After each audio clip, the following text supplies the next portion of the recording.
Hello students, welcome to the channel of Vedant classes. मैं Keval sir और आप सभी को जय श्री कृष्ण। कैसे आप सब लोग? एकदम बढ़िया।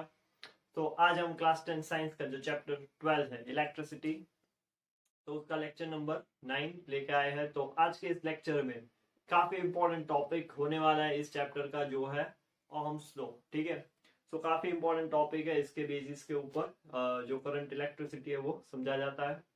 तो चलिए स्टार्ट करते हैं। ओहम्स लॉ हेडिंग लगाते हैं। तो मेरे साथ नोट्स बनाना शुरू कर देना। Let's start Ohm's law. तो जैसा कि इसका नाम है Ohm's law, so it was given by the scientist name George Simon Ohm. ठीक है, तो जॉर्ज साइमन ओम ने क्या बोला था? ही showed the relationship he showed the relationship between the potential difference, that is voltage, potential difference, that is V, across the conductor and the current flowing through the conductor.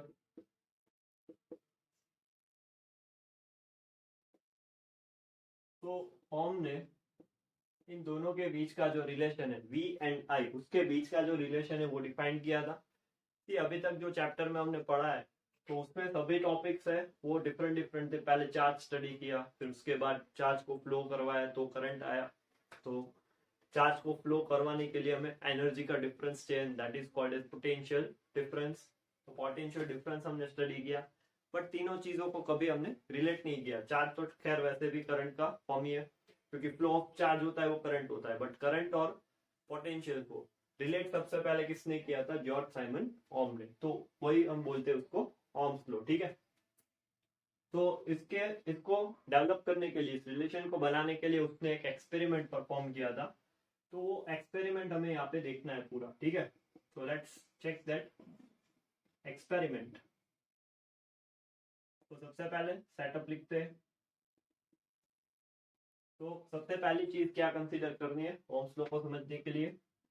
तो take 4 1.5 volt sales. ठीक है, सो 1.5 volt के 4 cell लेने। Take a resistive wire of nichrome. Nichrome is the resistive element. ठीक है, तो उसका हमें रेजिस्टिव वायर लेना होगा। तो निक्रोम एक अलॉय है। Nichrome is an alloy which is made up of nickel, chromium, manganese and iron। ठीक है, तो निकल, क्रोमियम, मैंगनीज एंड आयरन, इन चार चीजों से, इन चार मेटल से अलॉय है निक्रोम की। जो रेजिस्टिव वायर है वो रेजिस्टेंस प्रोवाइड करता है। रेजिस्टेंस क्या है वो हम इसके बाद के टॉपिक में समझेंगे। ठीक है, तो 1.5 वोल्ट के 4 सेल लेने हैं आपको। एक रेजिस्टिव वायर लेना है निक्रोम का। Then you need to take ammeter, voltmeter and switch, that is plug की। तो ये तो चाहिए ही। ठीक है, arrange all the components in an electric circuit। अभी इन सारी चीजों को जिसको हमने इकट्ठा किया है उन सारी चीजों को अच्छे से लगाना है एक सर्किट में, as shown in figure। ठीक है, लेट्स से फिगर बनाते हैं उसका। तो let's check the circuit diagram. तो सर्किट डायग्राम कैसे बनेगा इसका देखो ध्यान से। यहाँ पे देखो हमने चार 1.5 वोल्ट के सेल लिए, ठीक है। तो मान लो कि ये एक सेल हो गया, ये दूसरा, ये तीसरा, ये चौथा सेल हो गया, ठीक है। अब इसके बाद यहाँ पे से वी वोल्ट है इसका, ऐसे सर्किट बनाते हैं पूरी। यहाँ पे हमने रेजिस्टिव वायर जो निक्रोम का है वो लगा दिया। This is the resistor, circuit का सिंबल है रेजिस्टर का ये, ठीक है। तो यहाँ पे हमने रेजिस्टर लगा दिया।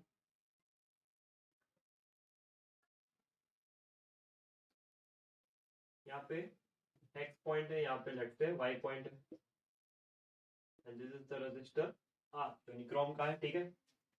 अभी यहाँ पे देखो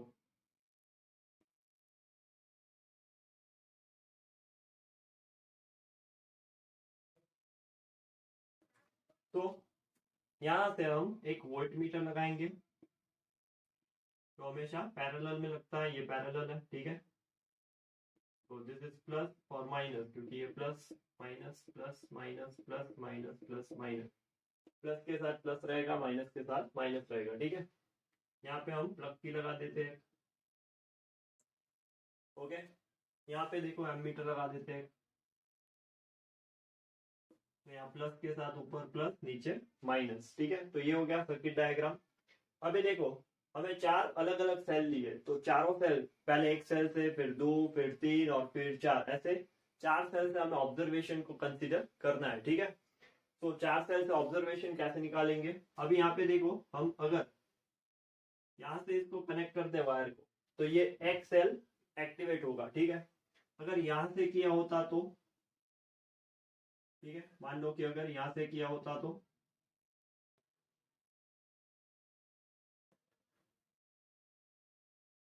नहीं रहा, चल बढ़िया। अगर यहाँ से सेल को एक्टिवेट किया होता तो दो सेल काम करते, यहाँ से किया होता तो तीन सेल काम करते हैं यहाँ पे, ठीक है। और यहाँ से किया होता तो चारों सेल कंसीडर होते। तो इस तरह से हमें अलग अलग वैल्यूज लेके इन एक्सपेरिमेंट को परफॉर्म करना है। पहले एक सेल कंसीडर करके, फिर दूसरा, फिर तीसरा और फिर चौथा। तो ऐसे चार ऑब्जर्वेशन हमें यहाँ पे मिलेंगे, ठीक है। तो सर्किट डायग्राम बहुत इंपॉर्टेंट है ओम्स लॉ का, साइड भी क्लियर है ये डायग्राम, ठीक है। यहाँ पे देखो हमने रेजिस्टर लगा दिया है, रेजिस्टर हो गया, ये वोल्ट मीटर हो गया, यहाँ पे हमने एमीटर को लगाया है, ठीक है, ये प्लग किया है, और यहाँ पे हमने बैटरी को लगाया, ठीक है, सेल्स। तो इस तरह से सर्किट डायग्राम बनेगा ओम्स लॉ का, काफी इंपॉर्टेंट है ये। तो जल्दी से स्क्रीनशॉट ले लो इसका, फिर आगे देखते हैं एक्सपेरिमेंट को हम परफॉर्म कैसे करेंगे। अभी तो हमने सेटअप पूरे जो सेटअप थे, सेल थे, निक्रोम वायर था और वोल्ट मीटर एमीटर उसको लिया, फिर उसको अच्छे से सर्किट में लगाया। अभी मेथड देखते हैं कि कैसे इसको परफॉर्म कर सकते हैं।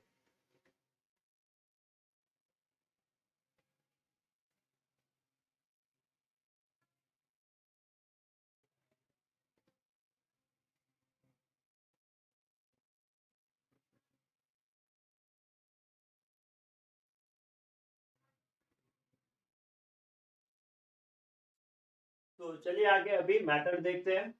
तो सबसे पहले जैसे मैंने बोला कि आपको फर्स्ट सेल, ठीक है, उसको एक्टिवेट करना है। यहाँ पे रजिस्टर है, रजिस्टर के अक्रॉस वोल्ट मीटर लगाया, तो वहां से आपको वोल्टेज का वैल्यू मिलेगा। यहाँ पे सर्किट में हमने एमीटर यूज किया, तो एमीटर को देख के आपको करंट का वैल्यू मिलेगा, ठीक है। तो उसके लिए अभी बनाते हैं ऑब्जर्वेशन टेबल। ऑब्जर्वेशन टेबल, तो लेट्स से ऑब्जर्वेशन टेबल कुछ इस तरह से होगा, serial number, and we are considering number of cells, ठीक है। फिर उसके बाद करंट या तो फिर वोल्टेज, क्योंकि वो हमारे पास पहले होगा क्योंकि सेल्स हमने कंसीडर किया है।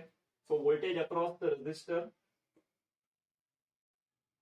फिर उसके बाद current that is I across the register, इसका वैल्यू हमें एमीटर से मिलेगा, और फिर रेशियो निकालना है उसका V अपॉन I का, ठीक है। So let's consider the random values to make it easier. हमें 4 ऑब्जर्वेशन यहाँ पे मिलेंगे क्योंकि हमने 4 सेल्स कंसीडर किए। तो लेट्स से सबसे पहले हम एक सेल एक्टिवेट कर रहे हैं, ठीक है। यहाँ पे पूरा मेथड लिखा हुआ है, ठीक है। Left side of the screen आपको दिख रहा होगा कि पूरा मेथड है। तो बस उस स्टेप को फॉलो करो, मैं उसको एक्सप्लेन कर रहा हूँ कि पहले एक सेल को कंसीडर कर लो आप। तो आपको वोल्टेज मिलेगा 1.5 वोल्ट, क्योंकि 1.5 वोल्ट के हमने सेल्स यहाँ पे लिए, ठीक है। तो मान लो कि करंट आ रहा है 1, ठीक है। 1 ampere current is flowing, it is in ampere, it's in volt, ठीक है। तो 1 एम्पियर करंट यहाँ पे फ्लो हो रहा है। तो ratio of V by I 1.5 upon 1, so it will be 1.5। इस वाली लाइन को स्विच ऑन करो, ये हटा दो, तो 2 सेल एक्टिवेट होंगे। तो नंबर ऑफ सेल्स अगर 2 होंगे तो 1.5 plus 1.5, then total volt will be 3 volt. So let's say जब वो हो रहा है तब 2 सेल एक्टिवेट हो रहे हैं, तभी 2 एम्पियर करंट फ्लो होगा। तो अगेन रेशियो निकालोगे 3/2, दैट इज 1.5। फिर जब 3 सेल कंसीडर करोगे ये वाली लाइन से, then it will be 4.5 volt. Let's say 3 ampere current flow हो रहा है, तभी एमीटर से ऑब्जर्वेशन निकाल लो। तो this will be again 1.5, the ratio will be. और जब 4 सेल एक्टिवेट करोगे, लेट्स से 6 वोल्ट हो रहा है, 4 एम्पियर करंट फ्लो हो रहा है, लेट्स से, ठीक है। तो यहाँ पे ऑब्जर्वेशन टेबल में ऑब्जर्वेशन ये निकल के आ रहा है कि ये जो रेशियो है, ठीक है, वो कांस्टेंट रह रहा है। हर बार ऐसा ऑब्जर्व किया था जॉर्ज साइमन हॉम ने कि ये जो रेशियो है V by I का, दैट इज रिमेनिंग कांस्टेंट, ठीक है। तो ये ऑब्जर्वेशन टेबल हो गया यहाँ पे हमारा, ठीक है। इस ऑब्जर्वेशन टेबल के बेसिस के ऊपर से आप इसका जो है वो ग्राफ बना सकते हो। तो ग्राफ देखते हैं, ग्राफ ऑफ ओम्स लॉ। तो देखो ग्राफ क्या बन के आएगा,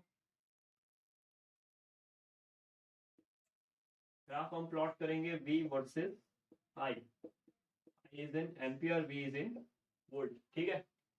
तो चलो प्लॉट करते हैं इसको। यहाँ पे ओरिजिन, जब भी कोई बैटरी नहीं लगाओगी, कोई करंट नहीं होगा, तो पहला वैल्यू 0 रहेगा, ठीक है। फिर 1.5 वोल्ट हो रहा है यहाँ पे, 1.5, फिर 3, फिर 4.5 और 6। अभी करंट हो रहा है 1, 2, 3 और 4। इसको प्लॉट करो, तो ये पहला पॉइंट होगा, फिर ये यहाँ पे दूसरा पॉइंट, फिर ये यहाँ पे तीसरा पॉइंट, ये यहाँ पे चौथा पॉइंट, ठीक है। तो इसको जब ज्वाइन कर दोगे, then you will get a straight line, ठीक है। ये जो है वो स्ट्रेट लाइन ग्राफ मिलेगा। तो you are getting a straight line graph. So conclusion लिखते हैं। कंक्लूजन काफी इंपॉर्टेंट है, कंक्लूजन ऑफ ओम्स लॉ। तो जो पहला कंक्लूजन है वो आपको ऑब्जर्वेशन टेबल से मिलेगा, ठीक है। तो पहला कंक्लूजन क्या है, the ratio of V upon I remains constant। तो ये पहला कंक्लूजन निकल के आ रहा है कि जो रेशियो है वो कांस्टेंट रह रहा है। तो यहाँ पे 1.5 है, रैंडम वैल्यू सिलेक्ट किया है। दूसरा, the graph obtained of V versus I graph is a straight line passing through the origin। तो ये जो ग्राफ है वो स्ट्रेट लाइन ग्राफ मिल रहा है जो ओरिजिन से पास होगा, ठीक है। तीसरा जो कंक्लूजन है वो भी ऑब्जर्वेशन टेबल से ही आ रहा है। देखो जैसे वोल्टेज का वैल्यू इंक्रीज हो रहा है, तो सामने करंट का वैल्यू भी इंक्रीज हो रहा है, ठीक है। तो as the voltage increases, then the value of current also increases, ठीक है। तो जैसे वोल्टेज बढ़ रहा है तो सामने करंट का वैल्यू भी बढ़ रहा है। ऐसे लिख देते हैं, एज द वोल्टेज, यहाँ पे लिख दो इंक्रीजेस, ठीक है। as the voltage increases then the value of current also increases. ठीक है, so these are the conclusions of Ohm's law. Ratio of V by I remains constant. Graph obtained is a straight line graph passing through the origin, and the third one is as the voltage increases then current will also increase. ठीक है, बढ़िया. तो ये graph हो गया, conclusion हो गया. Circuit diagram में काफी इंपॉर्टेंट चीज है जो कई बार पूछी जाती है. ठीक है, तो पहले इसको लिख लो, इतना ऑब्जर्वेशन टेबल लिख लो. आई होप मेथड लिख लिया आपने. उसके बाद ऑब्जर्वेशन टेबल, उसके बाद ग्राफ और उसके बाद कंक्लूजन. तो पहले इतना लिख लो, फिर उसके बाद उसका ओम्स लॉ का जो स्टेटमेंट है, ठीक है, वो देखते हैं फिर.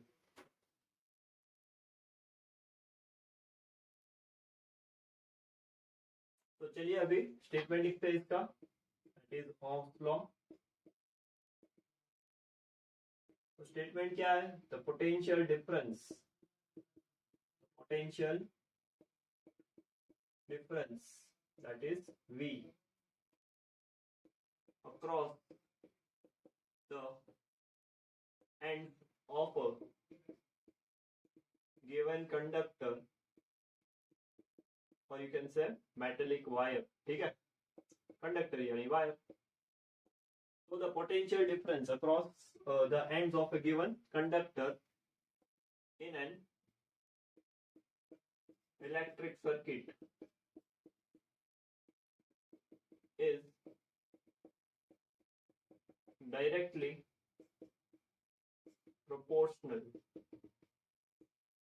to the, ठीक है, डायरेक्टली प्रोपोर्शनल क्यों? क्योंकि वोल्टेज इंक्रीज हो रहा है इसलिए करंट भी यहाँ पे इंक्रीज हो रहा है.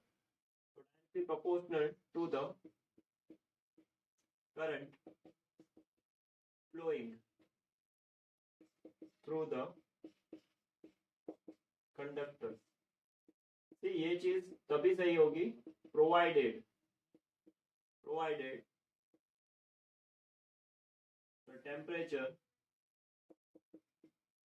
the temperature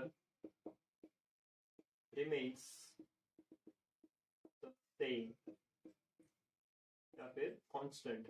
टेम्परेचर कांस्टेंट होना चाहिए, तभी जाके ये चीज है वो सही होगी. क्योंकि टेम्परेचर चेंज करोगे तो ये जो रेशियो वो डिस्टर्ब हो जाता है. तो वो आप हायर क्लास में पढ़ोगे, but this is the case. ये पॉइंट लिखना जरूरी है, provided the temperature remains the same. So this is the statement of Ohm's law. So basically देखो यहाँ पे कुछ है नहीं. Mathematically we can say potential difference is directly proportional to the current. So therefore इसके अकॉर्डिंग ऐसा बोल सकते हैं कि V by I का जो रेशियो है वो कांस्टेंट होगा. अगर प्रोपोर्शनलिटी का साइन हटा दो then V by I का जो रेशियो है वो कांस्टेंट होगा. So therefore V upon I, यहाँ पे जो कांस्टेंट है वो आर लिख देते हैं, कोई कांस्टेंट है. तो V is equal to I R. तो यहाँ पे देखो जो आर आया, ठीक है,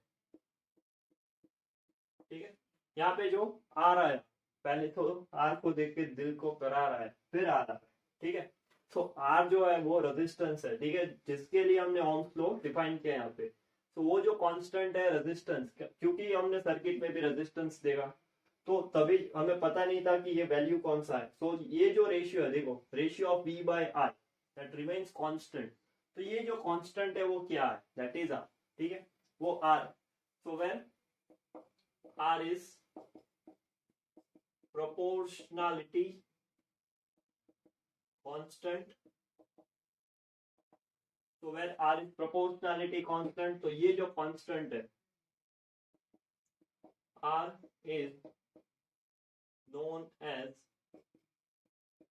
resistance. तो यहां से एक नई कहानी शुरू होगी आगे कि रेजिस्टेंस क्या है, रेजिस्टेंस को कैसे समझेंगे वायर में, कंडक्टर के अंदर. ठीक है, तो यहाँ पे देखो ये जो है V इक्वल टू आई, इस इक्वेशन को ओम्स लॉ का इक्वेशन बोलते हैं. ठीक है, तो इसमें से हम और भी इक्वेशन बना सकते हैं अगर आप बनाना चाहो तो.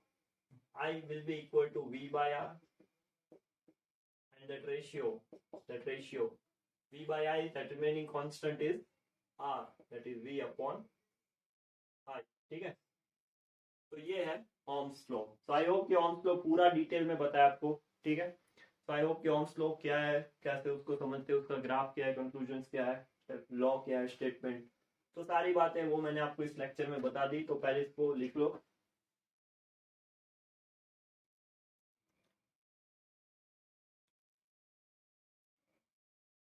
चलिए, तो क्लियर है इतना। सो आई होप कि ओम्स लॉ के रिलेटेड जो भी सारे आपके डाउट्स थे वो एकदम क्लियर हो गए, ओम्स लॉ आपको कंप्लीटली समझ में आ गया है। तो इसके बाद जो यहाँ पे नई चीज आई है दैट इज रेजिस्टेंस। तो नेक्स्ट लेक्चर में हम कंसेप्ट ऑफ रेजिस्टेंस को देखेंगे कि रेजिस्टेंस एक्चुअली कंडक्टर में आता कहाँ से है, और उसके बाद हम रेजिस्टेंस के पूरे पॉइंट्स लिखेंगे, डिटेल्स लिखेंगे, डेफिनेशंस है, फैक्टर्स है और वो सारी चीजें, ठीक है। सो तब तक पढ़ाई करते रहो, आगे बढ़ते रहो। All the best.